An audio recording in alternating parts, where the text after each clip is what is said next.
Alex, welcome to the Health Path podcast. I'm looking forward to this. Thank you for having me. Yeah, I'm really excited.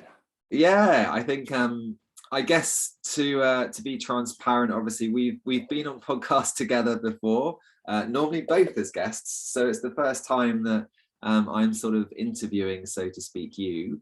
Are you happy just to start with a little bit of your story and background, and I guess what's brought you to this point today? Yeah, sure. I guess my journey started around 6 years ago. So 6 years ago, my health started nosediving. I started getting loads of weird and wonderful symptoms, from brain fog to gut issues, all the kind of usual symptoms that people get from leading an unhealthy, kind of poor lifestyle that I did in my 20s. And my health just started getting worse and worse, and the symptoms started getting more and more debilitating. And over the years, I was in and out of every hospital across the whole of London and just wasn't finding any answers. And it started really affecting my personal life and my work life. I was on a lot of time off work. I was also getting into endurance sports, and I was pulling out of more events than I was competing in. So I decided to kind of dive into the science and dive into the research myself and try and kind of take control of my own health a little bit.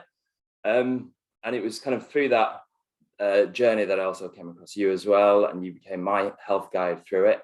And it was through that research that I was drinking more and more coffee at the time to fuel all of the endurance sports. I was also drinking a lot of coffee just to kind of ease the brain fog and keep me awake at work and help me be a better parent. So I had two young babies at the time as well. So it's kind of, but then the traditional view in coffee is always cut back on it. And I kept hearing that I should cut back. But then as I was reading PubMed more and more about the health angle of just in general, and then about research and about endurance sports, I just kept reading that coffee kept coming up on both sides of the spectrum, and it had a whole array of potential health benefits that just weren't spoke about, or people in the general public just didn't know about them. So kind of the idea for Exhale was born around 3 years ago. And then I spent a couple of years just reading the science, reading thousands of papers and approaching it with a kind of guilty until proven innocent mentality, until finally about a year and a half ago, I quit work 3 weeks before the first lockdown happened and decided to launch a terrible timing, but decided to launch Exhale, which then finally we launched around October,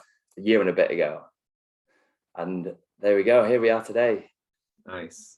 And what got you sort of researching PubMed initially? Was it just kind of curiosity of coffee and its health benefits, or was there anything? No, it was the health side. So it was on the health side. So I started listening to initially loads of podcasts around endurance sports.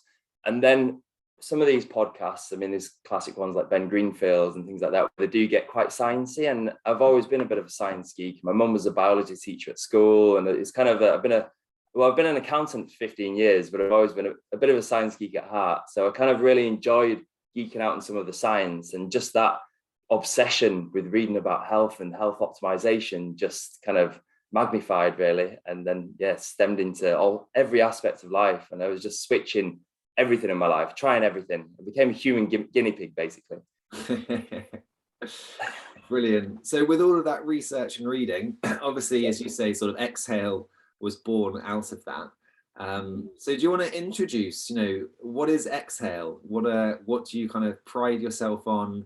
And what's the mission, I guess? Yeah, so we're the first specialty grade organic coffee in the UK to be sourced and roasted for your health and your wellness, as well as performance. And really, that all stems down to the fact that coffee, so the easiest way of viewing this is that the coffee bean is actually the seed of a fruit. So the coffee seed grows inside a fruit, which grows on a tree. And just like any other fruit, the coffee fruit is full of plant-based phytochemicals and antioxidants and certain vitamins. And in its natural state, it's seriously healthy. But then most companies, through over roasting and poor processing, over process the coffee until it's lost all of this natural goodness. So our angle is we have a unique process, which basically took the whole of last year, to find a coffee that locks in more of this fruity, healthy goodness and all these great healthy compounds than any other coffee. And then at the same time, excluding all the potential negative compounds, which I'm sure we'll come on to as well. Yeah. Brilliant. So with that, What are some of the sort of evidence-based positive compounds that are particularly high in the exhale coffee bean? So a big part of our process was to optimize for the amount of polyphenols, and in particular one called chlorogenic acid in the coffee. And through our whole process, we found a coffee so we've got a list of 45 other coffees, and our coffee had 2.8 times the average of any coffee in this list, and it had 57% higher polyphenols than any other coffee out of this list of 45. So basically, polyphenols is the big one, and we really have optimized for that. And then as a result, that has really potent antioxidant properties and anti-inflammatory properties. And then we kind of went on to verify those with more lab tests as well. So we did 9 different types of lab tests on the coffee, at independent labs across Europe, basically. Yeah, amazing. And I guess, from a mechanistic perspective, it is that kind of antioxidant, anti-inflammatory benefit from the coffee that then explains a lot of the associations that we see in the research as well. So do you want to just kind of do an elevator pitch maybe to begin with in regards to what are some of the associations that we see in regards to reduced risk of certain conditions being a coffee drinker? Yeah, so this is being a coffee drinker in general. And my favorite of all of the studies is that in 2017, the British Medical Journal published an umbrella review on coffee, which covered 218 meta-analyses, and it looked at the thousands of studies that have gone before on coffee. And 218 meta-analyses covering both observational studies and randomized controlled trials as well, so both ends of the spectrum. And they concluded that coffee was good for just about anything as long as you weren't pregnant, in their exact words or in their review. And also that scientists wake up to the health benefits of coffee. So science is there, the research is there. And in terms of the actual risk reduction, so there's some pretty insanely huge numbers that it was kind of in 2017 when I read this that it really convinced me about the merits of coffee, because there's such big numbers. So for example, type 2 diabetes, it showed high versus low coffee consumption had a 30% reduced risk of type 2 diabetes. And then around the liver, it's hugely protective of the liver. So there's a 50% reduced risk of liver cancer, 65% for chronic liver disease, and 31% for cirrhosis of the liver. So it's hugely protective. And then on the cognitive side as well, so Parkinson's disease, they showed a 36% reduced risk, and for Alzheimer's, a 27% reduced risk. So these aren't insignificant numbers. So it's kind of and then I guess the kind of holy grail in the study was looking at all-cause mortality, which is the probability of dying from the sum of all diseases. And they showed coffee, both caffeinated and decaf, had a 17% reduced risk of dying from all-cause mortality from any disease. Yeah, I think that's my favorite stat. I know exactly. I actually would love to see that translated to the number of extra years you'd gain in your life. I don't know if that's somewhere, but I'm sure it can be translated somehow. Yeah, that's a really interesting point. I don't think I've read anything yet, but I'm sure it could be done. And you've made a really good point there, or a sort of a new topic almost, which is, you mentioned at the very beginning that often people still see coffee as a guilty pleasure. And, part of Exhale's mission in some ways is to help people understand the research and the fact that it doesn't have to be a guilty pleasure. It can be a conscious decision as part of a healthy lifestyle, ultimately. But there are times when coffee might not be the best fit within the context of someone's lifestyle. So apart from pregnancy, are there any other commonly thought sort of times when we should be mindful of not necessarily our coffee, but certainly our caffeine intake?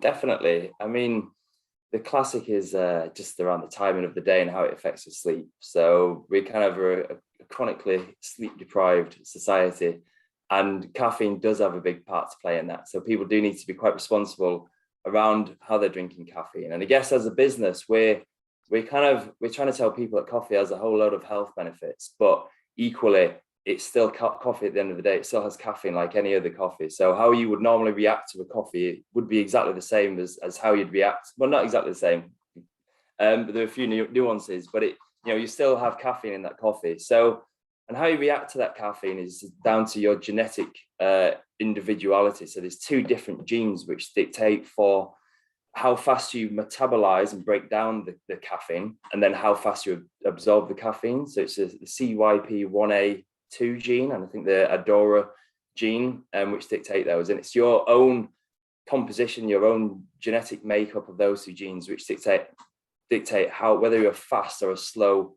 metabolizer of caffeine. And basically what that means is if you're a slow metabolizer of caffeine, you probably want to stop drinking quite early in the day. Around midday, we tend to recommend. Otherwise, it's going to affect your sleep quite a lot.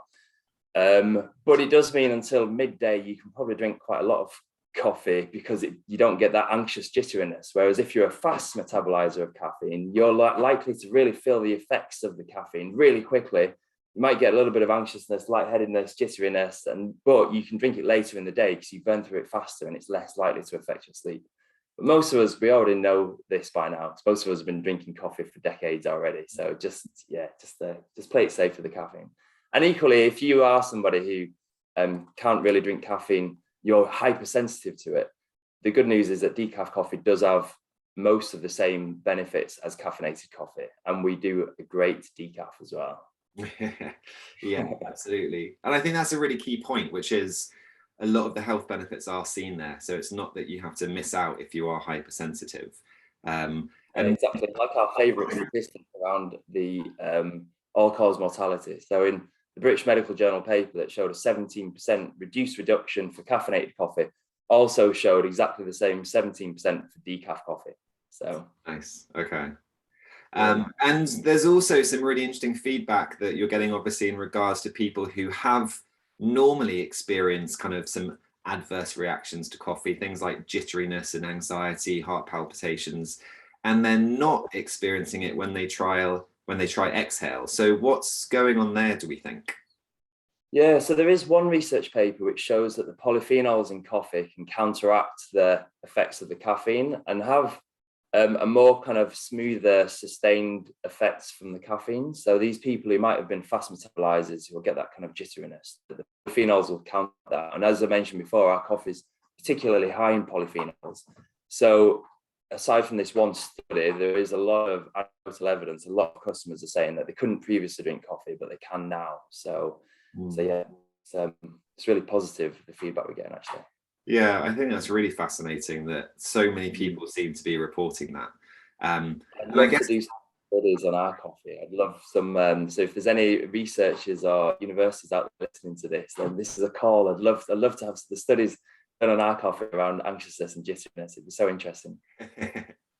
It's interesting, something that's popping to mind is obviously there's the caffeine side of things that can be sort of overstimulatory for some people, and you mentioned the genetics that kind of predisposed to how rapidly we metabolize it. But obviously another thing to be mindful of is sometimes sort of inflammation and oxidative stress are the biological things driving people's kind of chronic anxiety, depression, and other kind of mood-based disorders. So again, if you're able to tolerate the decaf, or if the polyphenols are high enough in you to kind of dampen that sort of response to the caffeinated coffee, over time, we also see some health benefits from coffee drinking in regards to things like depression. And again, that's likely because of the anti-inflammatory, antioxidative properties of it. So I think something that I've spotted sometimes in conversations that happen on social media and blogs when it comes to coffee is you have to almost separate the short and the long-term impacts. Take blood pressure, for example. Sometimes you might see a rise in blood pressure after consuming a coffee, but the long-term impact of drinking coffee is actually favorable in regards to lowering blood pressure. Well, that's exactly the same for sugar as well. So some people might see a short-term spike in your kind of glucose levels, your blood sugar levels. But actually, when you look long-term, it actually reduces your risk of type 2 diabetes by 30%. And there's actually some of the compounds in coffee help your body process and metabolize insulin more efficiently, like cafestol and carriol, for example. So longer term, it has really positive impacts. Yeah, I think it's amazing. So with all that in mind, we are saying that there's significant reductions in all-cause mortality. There are significant reductions in various disease states, ranging from certain cancers to liver health, to cardiovascular health, to neurodegenerative conditions. One thing that I guess is particularly relevant for this podcast is around obviously gut health as well. So when we consider this, we can be mindful that obviously there is some research, not a huge amount, but there's certainly some showing us that coffee has prebiotic, but also actually antimicrobial properties. So there's some research talking about coffee from an oral microbiome perspective, but also some studies have shown an increase in certain bacteria like bifidobacteria. And that could, in theory, explain some of the potential benefits that we've already listed, because obviously we all know that gut health is connected to brain health, liver health, kidney health, etc. So that's just another mechanism and another benefit of being a coffee drinker.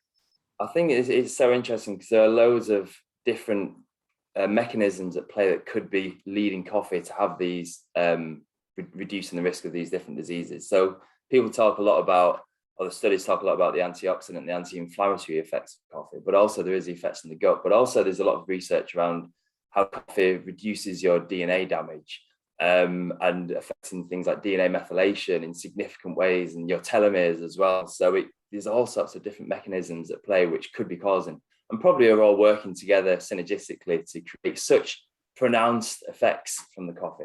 Yeah, absolutely. And actually on that point, I think another really important thing to consider is that just the social element of coffee, which obviously is a big part of kind of the Exhale brand in many ways. Community.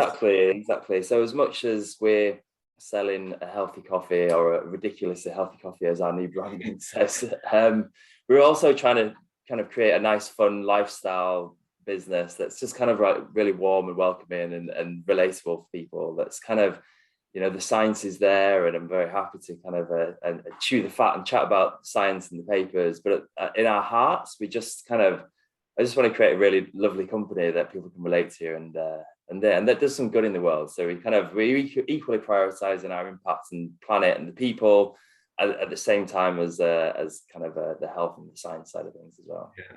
And do you want to just expand on that, Alex, with things like your B Corp certification and things? Yeah, so we're pending B Corp. We have until the 4th of February to file our full B Corp application. So it's all hands on deck doing that at the minute. And B Corps are, for people who haven't heard of them, it's a new wave of business where we've had it written into our legal documentation and legal structure of the business that we have to equally prioritize our impact on the planet and people as well as profits.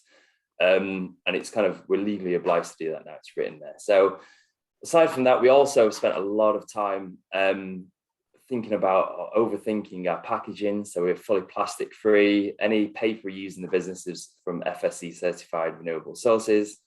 We're also 1% for the planet members and supporting some plastic related charities there.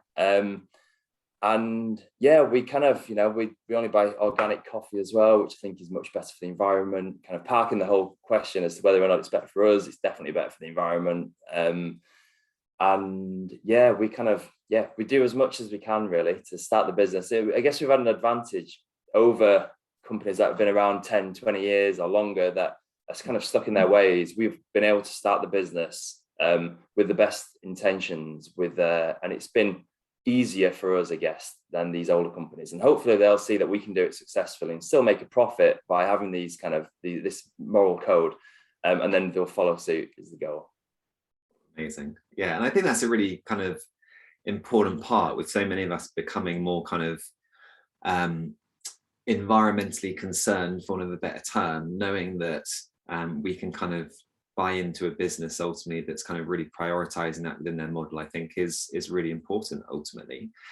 I think so. Yeah. So obviously, coffee is good for the human. Exhale is good for the planet. with that all in mind, I guess a question that it might be coming to a lot of people's mind is, how can we make the best coffee from a brewing perspective? Because obviously that's kind of such a core part of this. It's all very well and good us choosing a coffee bean that's high in a lot of these antioxidants, but what do we do when it's in our kitchen? Yes, well, so there's every stage that coffee goes through, from the farm to your cup, can magnify the effects of the health, the quantity, the composition of the coffee, the amount of healthy compounds in the coffee, right from how it's grown at the plantation, to how it's roasted, to then how it's brewed. And all of these things, you have to kind of focus on them. So we kind of really prioritize the sourcing and the roasting side to make sure that our customers are getting the healthiest possible coffee. Then it's all down to the customers to brew it in the healthiest possible way. And really, there's a lot of different things here. There's a lot of studies which compare a cafetiere to an espresso, to this, to that, and they're all really inconclusive. But they're probably the most rational, kind of logical explanation that I've heard is that coffee, that extracting the polyphenols and these healthy compounds from coffee is a chemical reaction. Like any other chemical reaction, there's a few variables at play that you can manipulate to extract more of these polyphenols out of the coffee. So one of them is the water temperature. So if you use a brewing method with a slightly higher water temperature, or tweak your current brewing method to use a slightly hotter water, then it's going to speed up the extraction of those polyphenols. Then the next one is the grind size. So if you use a finer grind size, that will give a larger surface area of the ground coffee.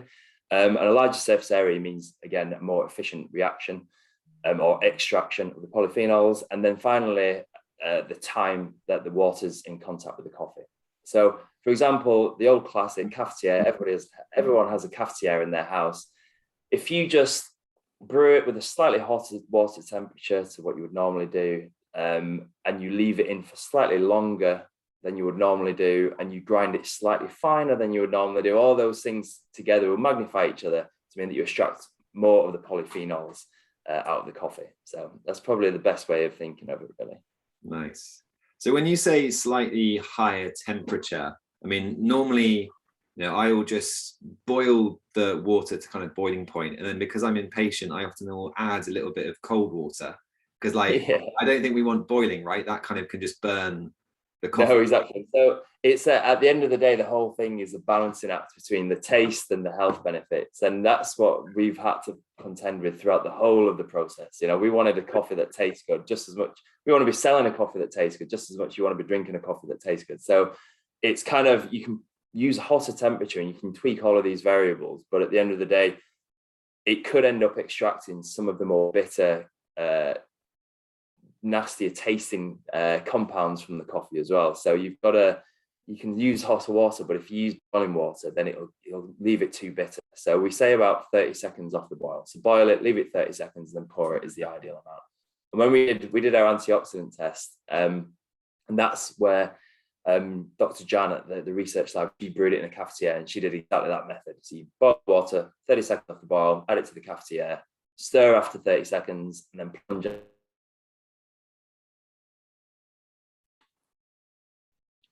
Oh, I missed the sort of 5 seconds. You stir it once it's off the boil, was it? Okay, sorry. So yeah, you add hot water, 30 seconds off the boil, you stir it after 30 seconds, and then you plunge after 4 minutes. Okay, nice. Excellent. And I guess a question from that is then, there are people listening who might know they are sensitive to caffeine. What are some of the sort of simple strategies, apart from just going kind of to full decaf? Are there other things that we can consider as a way to, I guess, reap the benefits of coffee and maximizing the chance that we won't have any kind of adverse reaction for those that are listening? There are. I think we wrote an article on this quite recently. I have to say I haven't read the article thoroughly yet, but people talk about things like adding butter into the coffee and that kind of thing, and blending it, making bulletproof coffees. There's obviously the timing of the day.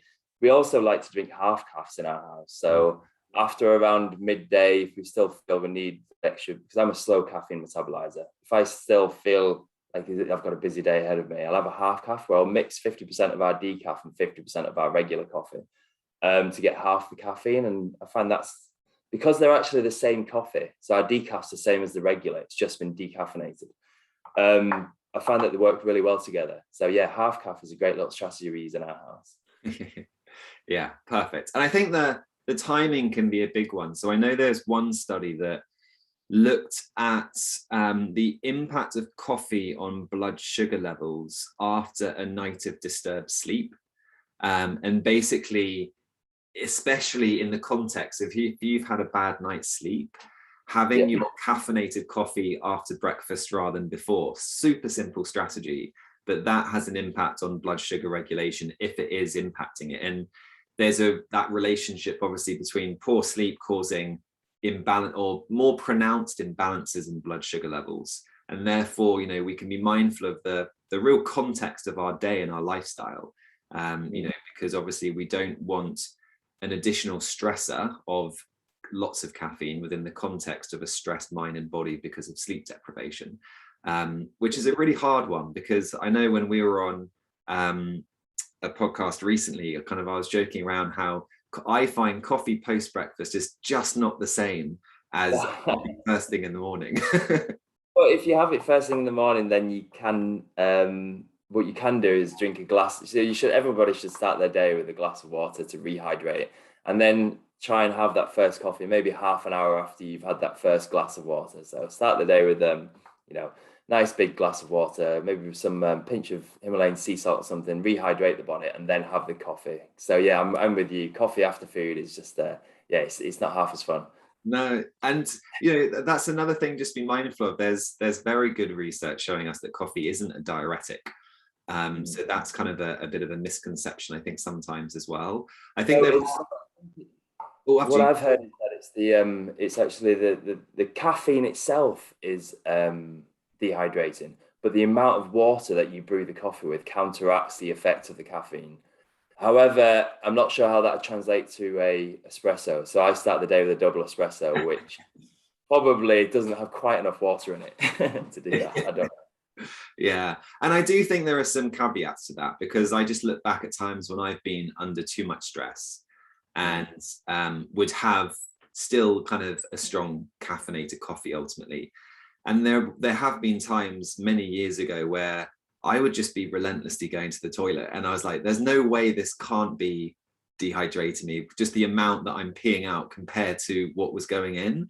So I think there are probably some exceptions to that rule, as is often the case. But yeah, generally speaking, it's not a diuretic. And if you're having a filtered coffee, as you say, you're replacing what might be going out anyway. Yeah, exactly. I think the going to the toilet point is really interesting as well. It's kind of so many people ask me about the laxative effects of coffee, which is so interesting. And I don't know, but it's a lot of people kind of rely on it as well. And I know personally, I have an overgrowth of methanogenistic bacteria, which supposedly should cause me to be constipated, but I'm not. And it's probably due to the coffee. So it's probably having all sorts of other positive effects on me that I don't realize. Yeah. And you used coffee. I'm not sure if you are happy to talk about this publicly, although it was on social media, so you must be.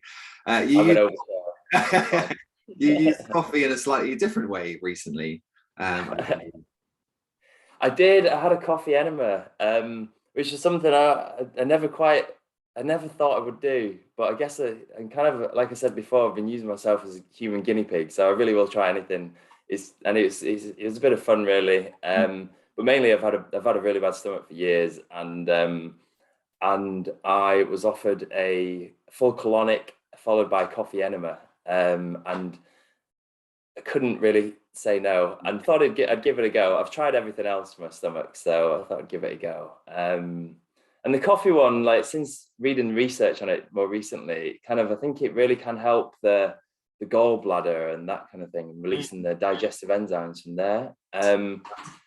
So potentially it could have some positive impacts around that, but I'm not too sure of why you do it, other than I mean, for me, I'd say my experience of it. So I had the colonic first, which was about 50 minutes long, and I was expecting to be mortally embarrassed by the whole situation, but actually it just felt so natural. And the guys at Flourish were just they just made it just feel like the most normal thing in the world. And we were chatting away, and it's just, the whole thing was just a really pleasant experience. I was pleasant as it could be. And then I've basically, a big part of my stomach issue is that I feel like I don't digest things for days on end. And I go to bed feeling so full and bloated, and I just can't move things through me fast enough. And then getting up off the table after the colonic was the lightest I'd felt in years. And my stomach just felt so good and empty. And it genuinely made me really excited to go back and get it done again. And then I had the coffee enema, which then adds a cafetiere full of coffee back inside you, which then I kind of held on to. And I felt kind of pretty bloated again after that. So next time I won't do them together. But I'd say that since then, I think probably because of the colonic, I've definitely felt that my stomach's been more resilient, and it's definitely been less likely to become really painful. It's not solved it, and I still have to be careful of what I eat. And also probably because of having this kind of reset almost, I have been being a bit more careful, but only a bit more careful, and I've not had any big painful flare-ups. So I don't know, it's made me feel really positive about it. Like I want to try it again, but obviously it's not recommended for everybody. And like Kirsty went with me and she refused to have it, and her stomach's so perfect that you don't want to touch it. If your stomach's great, don't touch it. Yeah. But if you have nowhere else to turn, then I'd give it a go personally. Interesting. No, it's always good to hear people's experiences with these sorts of things, because they're not common therapies compared to some of the other things out there. Obviously people try their probiotics and all these sorts of things. So yeah, it's nice to hear people's experiences. It just feels like it's a bit of a reset. If you're feeling full and bloated a lot, then I just feel like it's just really nice just to feel empty again for once. And they did say there that you probably, to have any kind of longer term impacts, you probably should do it 3 times. But then the coffee enema side of things, you can do them yourself at home. You can buy home coffee enema kits. I'm not quite at that level yet myself. Maybe one day, we'll see. Yeah, I think I know Ben Greenfield and also Dr. Karazian have some very helpful blogs for people who are kind of interested and want to kind of do some of this at home.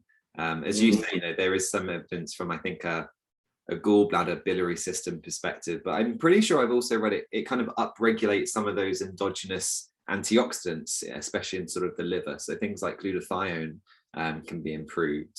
So yeah, it is very interesting. That's what chlorogenic acid in general does that. So chlorogenic acid, the big polyphenol that's the kind of like coffee's MVP, they call it, which can make up to 10% of the total weight of a coffee bean. So this is huge. Like caffeine's less than 1%. So in the green bean state, the chlorogenic acid can be up to 10% of the total weight. So it's huge.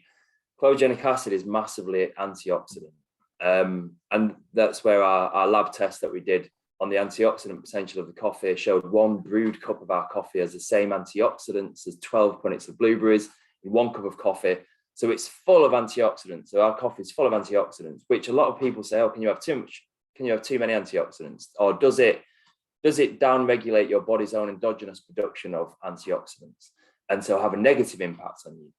Now, if you take antioxidant supplements, then it has been shown to have a negative impact on you. But if you take antioxidants from food, in particular from coffee, the chlorogenic acid in coffee has been shown to upregulate your body's endogenous production of glutathione. So not only is it giving you a lot more exogenous antioxidants, it's also helping your own body produce more naturally as well. So it's win-win. And then those antioxidants from the chlorogenic acid, when you have the coffee enema, they're absorbed from that angle as well. Fascinating. That is really interesting. And I think, again, that's a really important point for some of our listeners, especially those who are heavily into kind of their exercise and trying to support themselves.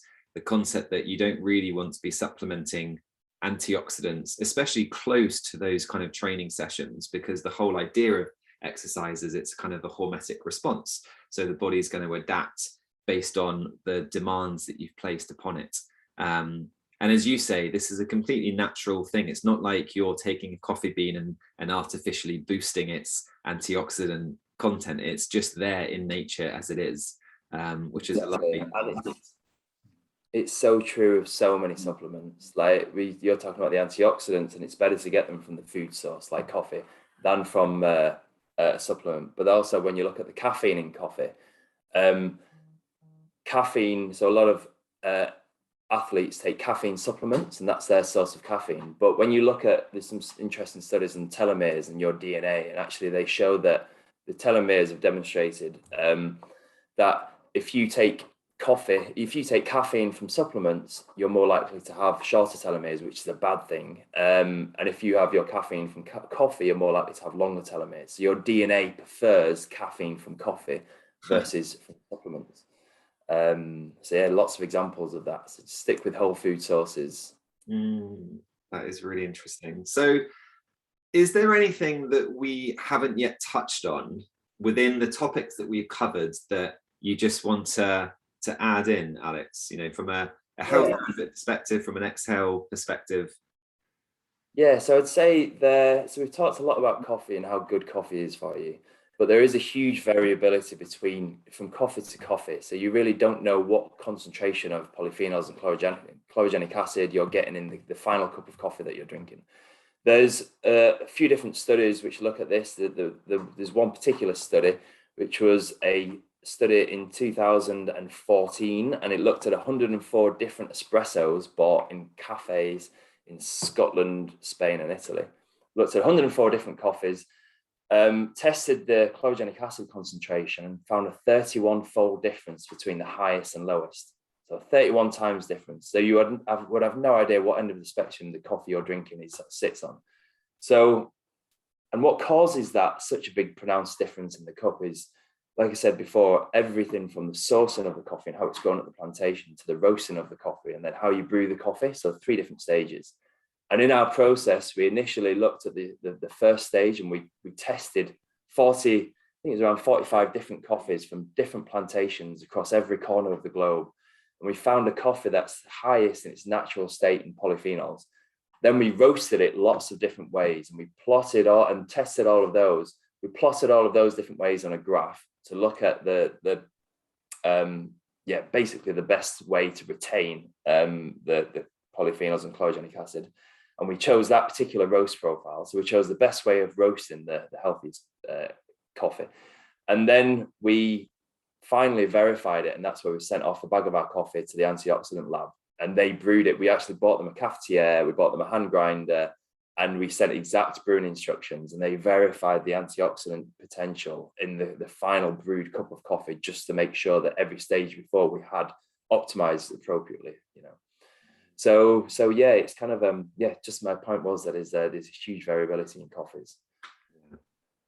And yet, I guess, again, going back to the research, it's worth being mindful that that's often done on your average cup of joe. And therefore, the health benefits that we would suspect we get from the higher antioxidant containing coffee could even be greater when we think of some of those percentages that you mentioned earlier, which is pretty cool. Exactly. And they're really kind of, we've talked a lot about the good, positive things that can be in coffee, but they're also, these studies are looking at just any old coffee, and they could be full of mycotoxins and pesticides and whatever as well. They could be really darkly roasted, which could introduce other things like polycyclic aromatic hydrocarbons into coffee. So there's kind of like there's a whole load of things at play, and that's why we do 9 different independent lab tests on our coffee, just to make sure that everything is considered, or as much as we can is considered in coffee. Yeah, and from memory, that's why you roast the coffee the way you do, because of the impact it has within the content of these antioxidants and some of the potentially more problematic compounds. Is that right? Exactly. I mean, on the positive compounds, it has a huge impact, because things like chlorogenic acid in particular starts in its highest concentration in the green unroasted bean. Then as you roast coffee, it slowly drops off and it slowly degrades. And then there's a point around a medium to medium dark roast where it suddenly drops off a cliff and starts free falling down to less than 10%, maybe around 5% of its original concentration. So if you're going for a really dark roasted coffee, you're going to be hardly getting any of this chlorogenic acid. And that's where us plotting it on a graph and looking for that drop-off point was really important to make sure that we stayed just short of that drop-off point. Then there's other compounds in coffee, like the diterpenes, cafesol and carbiol in coffee, which are fat soluble. And coffee is full of natural oils and fatty acids. And then as you dark roast the coffee, you'll start to notice a shiny surface to the bean. And when you notice that, that's the oils in the coffee leaving the bean through the roasting process. They've caused the oils to leave the bean, taking with them up to 98% of this cafesol and carbiol, and some of the chlorogenic acid as well. So you don't want to be drinking a coffee that's got a shiny surface, because you're losing a lot of the health benefits. But then a lot of these things are pointing towards a really lighter roasted coffee being the one you choose. But then there's other things like the melanoidins in coffee, which also have anti-inflammatory and antioxidant properties, which are formed during the roasting process. So you get none of those in the early kind of lighter roasts. And then there's something called the Maillard reaction, which caramelizes sugars in coffee and gives it more of its natural sweetness. And it also produces melanoidins, and they peak around a medium roast and then drop off again. So it seems this medium roast coffee is a happy medium. And that's why we've kind of, we've pitched all of our coffees really around about that medium roast range. Nice. Yeah, it's interesting. It's as much of a science as it is an art, I think, isn't it? It is, and there's just so many. And we've just talked about a handful of compounds in coffee, but there's over 1,000 different compounds naturally occurring in coffee. And all of these, some of them have been studied, and there's so many of them that haven't been studied and that are now being studied as people are getting more and more of an interest into coffee. It's going to be quite amazing in what directions it goes, and potentially in the future you could see a world where you could have a range of different coffees, and you could have one particular coffee which is particularly high in cafesol, which has been shown to kill leukemia cells, according to one study. So if you have particular conditions, you might choose one coffee over another coffee based on your own health journey that you're on at the time, which is really interesting. Yeah, so we're a long way off that. Maybe not so far. Yeah, that is really interesting. I love that. It reminds me of there's a brilliant book called the Epidemic of Absence, and it's kind of about how actually from a microbial perspective, the diversity loss in humans over the last few decades is really problematic, and our relationship to various organisms, from worms to H. pylori, a bacteria that colonizes the stomach, are kind of changing. And they kind of theorize something very similar, which is H. pylori, for example, in children reduces their risk of allergies and asthma. In adulthood can increase the risk of certain cancers. So they're kind of saying, would we infect children to reduce their risk of allergy, and then eradicate the bacteria in our 20s to reduce our risk of, adulthood diseases that have been associated with it? So it is really interesting when you think kind of how the science is going and how we might be able to be so precise with interventions. So I love the fact that you brought that up with coffee. Yeah, it's already totally gone that way with probiotics. Like the original, when I first kind of started learning about gut health kind of 5 or 6 years ago, it was all about buying these really broad spectrum probiotics, and can you get 10 or 20 or 30 different strains of probiotic in it? And then over the years now, I think we realize that actually it's better to hone in on a certain ones. And I take these 2 particular strains, which I know are really beneficial for me. And if you buy some of the broad ones, because I have histamine issues, some of the types of bacteria produce quite high levels of histamine, so I really can't take them. So you just don't. There's no kind of like broad one size fits all. Really, you have to be quite individualistic with these things, with everything. Yeah, it's interesting. I love that. Okay, so with all that in mind, what does a day look like for Alex when it comes to his coffee and general life at the moment? I mean, since launching the business, my days are pretty crazy. But normally, a normal day is I'd wake up at 6 o'clock. I have a glass of water with some electrolytes in. I have some apple cider vinegar in and a few other bits to kind of help rehydrate myself. And then about half an hour later, I'll have a double espresso. And then that kind of signals the time to start the day and go after it and whatever I'm doing. And basically I have until 8 o'clock when the kids wake up. And I have 2 hours on my own in the morning. So I'll either have that double espresso, then go for like I'll run a half marathon in the morning or something, or I'll go to do a gym workout in the sitting room. Like this morning, I did a legs workout, sandbag and kettlebell out in the sitting room. And then by 8 o'clock, the kids have woken up and it's all about kind of taking the kids to school and then having another cafetiere of coffee. And then I'll have another cafetiere kind of mid-morning. So my day is kind of caffeinated coffee. So I'll have a double espresso, then 2 small cafetieres before about midday. And then I've started adding in the last year a decaf in the evening before bed to get those extra polyphenols and antioxidants and also to help you benefit from that overnight fast even more, which is the whole talk around intermittent fasting and how if you have an extended period of not eating through the night, it can stimulate autophagy, which is your body's cellular cleansing mechanism, which is really beneficial for your health. And there's actually studies which have been shown that drinking coffee accelerates your body moving into autophagy. And so then that's decaf as well. So my theory is that if you drink a cup of decaf before bed, then you'll benefit from that overnight fast even more. So yeah, I've added that into the evening as well. Brilliant. And I think, is there not research talking about chlorogenic acid and just sleep, if I'm not mistaken? I'm sure I've come across something that could be another reason to consider a nice evening cup.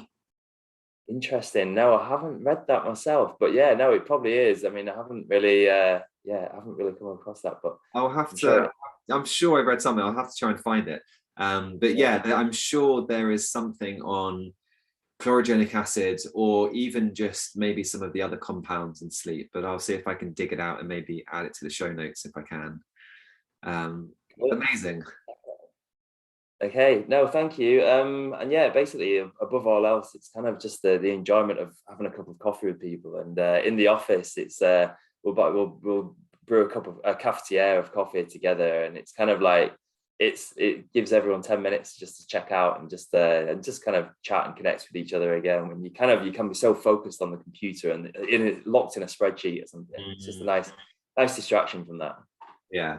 Definitely. One thing that we've mentioned on podcasts before is the whole kind of mindfulness element that we can bring to, and it doesn't have to be coffee, obviously, but within the topic of this podcast, that's one of the things we can use. So it can not only be a mindful practice, but it can also be a gratitude practice. So we've spoken before around how, being grateful for that whole process that you've mentioned ultimately today, everything from people working on the plantation to those transporting the coffee beans, if you've bought it ground, the people who are grinding that coffee for you, and just being grateful for the fact that we can get access to these beautiful things around the world. It's again kind of just bringing us back and creating a positive emotional state as part of that overall process and experience, which I think is really powerful. I read about it, I think, in the book Mindfulness for Health. But it's very grounding, I find, and obviously we know in the research a very empowering way to start the day ultimately. Definitely, and it's a really good signal to kind of spark a transformation in yourself. Like it's kind of whether or not you need it or not, it's just nice to it's nice to have those small signals in life. Like I always when I'm having a bit of a low period, I'll always have this ritualistic thing where I have a shave and cut my hair, and then I kind of feel like I'm looking fresh and I'm like, right, I'm ready to kind of get back, turn around whatever's been going on the last week. And it's these little signals that you have in your life, and I think coffee is a really big one of those. And it's kind of that cup of coffee, like, right, okay, I've got no excuse now. Let's go and get to work, do whatever I've got to do today. So brilliant. Excellent. Alex, thank you so much for coming on the show. It's always a pleasure to chat with you. I believe there's a little offer for our listeners. There is indeed. I set up a code, a discount code, and that's Health Path. Should be easy to remember. And that'll give any listeners 50% off their first bag in a subscription. And subscriptions are no commitment. There's no crazy tie-ins. You can cancel yourself at the click of a button. So if you want to try our coffee, you get 50% off the first bag. And then if you don't like it, you can cancel. But equally, I'm certain that you will like it. So check out our Trustpilot reviews. I'm pretty proud of them. Yeah, absolutely. Excellent. I will add that to the show notes as well, and mention at the beginning so everyone immediately is aware of that offer from you. Thank you very much. And the other thing that I'd say is actually, so you can find us on our website, which is exhalecoffee.com, but also check us out on our Instagram at Your Exhale, and you'll see kind of that's where I talked about before around trying to create a fun lifestyle business as well, and you'll see the kind of content we put out there is quite reflective of us as a business and how we are and how we want the world to be. So yeah, hopefully you'll find it quite nice and entertaining. It's amazing. I think, obviously I'm a bit biased, but you generally do get a sense of you, your family, what you stand for, and the fact that there is a community growing around coffee ultimately as well, and around the business, which is just awesome to see. So yeah. Thank you. Yeah, I mean, I think that comes from the fact I've always worked as an accountant and in big FTSE 100 companies, and you just feel like you're part of the big corporate machine, and you see people just come and go, and people just marched away from their desk without any prior notice and stuff. And it's kind of, I just really wanted to create a business that's different to that and just can prove to other smaller businesses and to other bigger businesses that there is a different way of doing business that's possible, and you can be honest and humble and open and authentic and all of those things. You don't have to be some Uber brand, and people buy from people, as they keep justifying it. That's how I justify it to myself. People buy from people, so you just got to be just be a genuinely nice person, and people will be back. Yeah, excellent. I like that. Alex, thank you so much. It's been a pleasure, and I'm sure we'll speak again very soon. Thank you. Goodbye. See you later.